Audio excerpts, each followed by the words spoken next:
Hey guys, how are you? It's me, it is Tracy Black, and if you aren't already following me, you can find me at don'tmesswithmama.com. I also have a YouTube channel, youtube.com/don'tmesswithmama, where on both sites, I just love to sort of share our natural wellness journey, lots of tips, recipes, especially Instant Pot recipes, gluten-free recipes, and of course, DIY recipes. But what today I wanted to talk about was something just like so completely opposite of what you might expect from me, in that because I do like to DIY some things, we're going to talk in a minute about things that you should just not DIY, like it just doesn't work.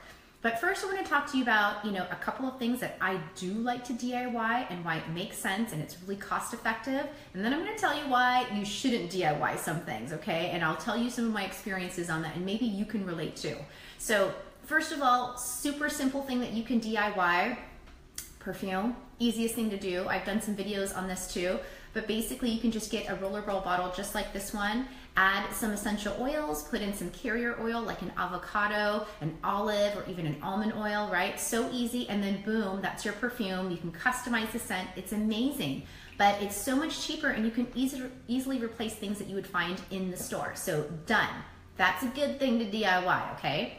Another thing that I like to DIY is lip balm, right? So easy to do. If you don't know how to do this, again, either go to my blog or go to my YouTube channel, and I've got a super simple recipe with just 3 ingredients. This baby, right? Look at this, right? It's the same, it's the equivalent of like the lip balm that you would get like a Burt's Bees or something, right? That would cost you $3 to $4. You can make this for about $1/4, including the price of the container. So I've got the recipe and all the details on the blog. Okay, another good thing that you can DIY. Facial serum. I've also done a video and a blog post on this, okay? So if you want to make your own facial serum, it's the bomb diggity. It's amazing, so good for the skin. Like, my skin's never looked better. Another good thing to DIY. One more thing you can DIY, a breath spray, right? Like, get a little mini spray bottle like this one, fill it up with water, and put in some peppermint vitality, and boom, boom, you can spray, and it works amazing, and it helps to replace gum and mint and other stuff. Like, if you ever looked at a gum container and looked at the back of it, it's like, I can't even pronounce some of the ingredients that are in there. Not good. You can make your own breath spray with just a little bit of peppermint vitality. So what that means is it's peppermint that you can actually ingest, and it's so good, and it's very refreshing too. So there you go, 4 things, right? Easy that you could DIY, so easy. You just need a couple of ingredients and really so inexpensive to do, and it's really good for you, okay? But there are a few things where, in my opinion, you just can't DIY. And believe me, I've tried it. And the number one thing that I'm gonna say is, like, anything that has to do with my hair. I know some of you that make your own shampoo, or maybe you've tried the no poo method. I will tell you, for me personally, it just doesn't work. It just doesn't. I don't like DIY shampoo. I don't like the no poo method. Like, for me personally, I feel like my hair gets just really greasy and yucky, and I know you have to go through that transition period, but it doesn't work for me. A lot of the DIY based products use Castile soap, which is fantastic for making a hand soap, right? Or maybe a bubble bath or something like that. But if I use Castile soap on my hair, I do personally find that it just feels like it has like a weird residue on it. I don't know. Who else can relate? Can you relate to this? If you can, comment below. But what I find is, if I do a DIY shampoo with Castile soap, it has a weird residue. My hair just feels limp and flat. Doesn't have that sort of shine, right? It just feels kind of greasy. So I don't do it. I don't mess around with my shampoos, so I don't do it, right? Another thing that I started out with DIY, but now I don't DIY anymore, is my facial cleanser. Same thing, a lot of the facial cleansers out there, and in fact, I've got one on my blog that has a Castile soap base, and I used it for a while and it was working well, but at the same time, I did sort of feel like a little bit of a residue that I just didn't like. So if you're the same way, you know what I'm talking about, right? So there is something that I do recommend, just like my shampoo. So I love to use my Art Gentle Cleanser. So I love this. I love the fact that it's foaming, like it feels like I'm cleaning my skin. And it's the same thing, just like my shampoo. I love the Young Living shampoo because when you get it in there, it just helps to get everything out, and it feels like I have the lather, and it's cleaning, and it feels clarifying, not this sort of, Castile soap residue that's kind of sitting on my hair.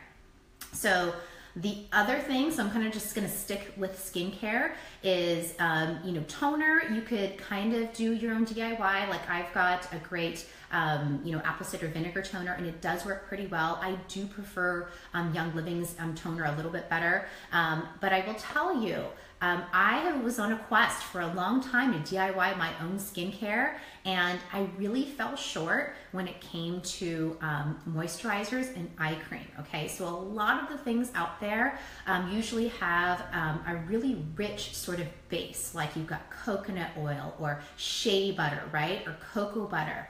Let me just tell you, you put shea butter, right, on your eyes for daytime, and then you try to put makeup on top of that, it's like near impossible. It's like everything's running together and you're like, it looks so greasy, like it just won't stay, right? Like, and then I was like, okay, I'm gonna try it at nighttime and see, if it's any better. But it was a little bit better because I didn't have the makeup issue, but it just felt really greasy. Like it was just kind of sitting on my skin versus like really getting in there. Do you know what I mean? Again, if you can relate, comment below.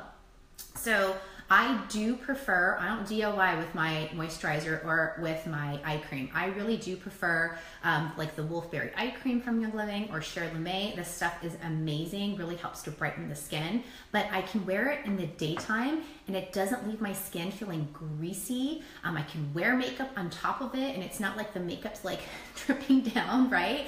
It actually feels like it's getting into my skin and not laying sort of just on top of my skin. So skincare, I'm gonna tell you, you can DIY a few things like a mask, right? Or an exfoliating scrub. Those are some pretty easy things to do. But when it comes to like the face wash, the eye cream, and the moisturizer, like I really do recommend not DIYing. I've tried it, like I said, I've had the greasy makeup, the super shiny face, right? Just didn't quite work out for me. Now, another thing that you may be really surprised on what I don't like to DIY, and you might not agree with me, but hear me out, is my toothpaste. I have tried to DIY my own toothpaste and it just didn't agree with me. Either I didn't get the combination just quite right, it was too abrasive. Like if I use baking soda for too much, it just really hurts my gums.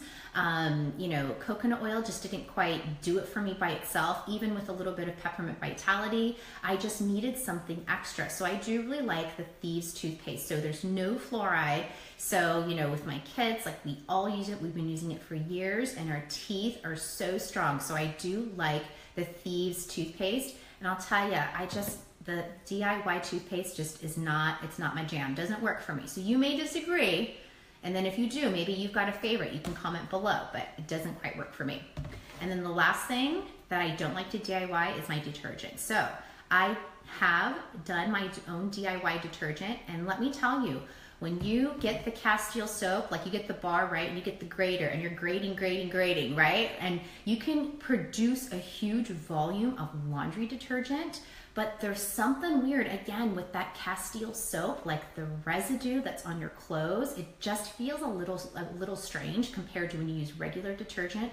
The other thing is my friend Emily created this great blog post. I'm gonna post it below so you guys can take a look at it about why you should not use DIY detergent in your dishwasher, your washing machine, because it doesn't have the right sort of suds, like the right sort of sudsing agents in there to properly clean your clothes and rinse them. And what happens is sometimes that residue from the DIY detergent will stay in your washing machine and can actually cause like problems with your washing machine. Like no joke, you go do a Google search and go look it up. It can actually cause your washing machine to malfunction. And on top of that, it just does something weird to your clothes. It just like puts this residue in your clothes. It just doesn't quite feel right. So I don't know, you try it and you tell me and let me know, but that's been my experience. So I don't DIY my own detergent, okay? I love the Thieves laundry detergent. And so this guy is so little and you're kind of like, oh, it's so cute. It's like the little brother of a larger detergent, but it really packs a powerful punch. What I love about this is that this little guy will do 64 loads. So just like the big guys, it's just highly, highly concentrated. You just do, a capful, which is probably like, I don't know, 1 to 2 tablespoons. So it really packs a punch, but it doesn't leave the weird residue on my clothes. It cleans my clothes and it's not going to malfunction my washing machine. So One final thing that I'll kind of explain and I'll mention is one more thing I do not like to DIY, kind of going back to the skincare, is my makeup, right? So I've seen all these great recipes to like DIY your own makeup and, use cocoa powder or, use oxides and things like that. And it just hasn't quite worked out for me. So I do not DIY my makeup. The farthest I'll go is like my lip balm. And I do like that. But again, this is really cool. You can get a really cute sort of, shimmering sort of lip gloss from Young Living, right? So it's natural, like no toxic ingredients, but I do love that it's got a little bit of the color in there because I'm not gonna get oxides. I'm not gonna crush up like freeze-dried raspberries. Like it's just not gonna quite work out for me. So, if you're sort of embarking on this DIY journey, what I wanna explain is that don't feel like it's all or nothing, right? Like do what works for you. And if it works, awesome, stick with it. If you try it and you're like, I don't know, this is just not quite working out for me, it's okay. Know that there are non-toxic alternatives that you can use. And, every little thing that you do to, just take a step towards a more natural lifestyle is great. So if you can DIY your own lip gloss, awesome. But if you can't DIY your own eye cream and you're like, I can't do it, I need a green version, right? Then where you can sort of get stuff. And maybe there's, other ones that you love to use, but just know it's not an all or nothing sort of process. It's really just about making small incremental steps and slowly getting rid of things, right? And not feeling guilty that it's not all DIY or all green, right? Like make small incremental steps. So just a little hint there, my makeup, right? I'm still working on making all of it green. It's not 100% green, but I'm making steps to get there, right? That's like the last final thing that I'm kind of holding on to.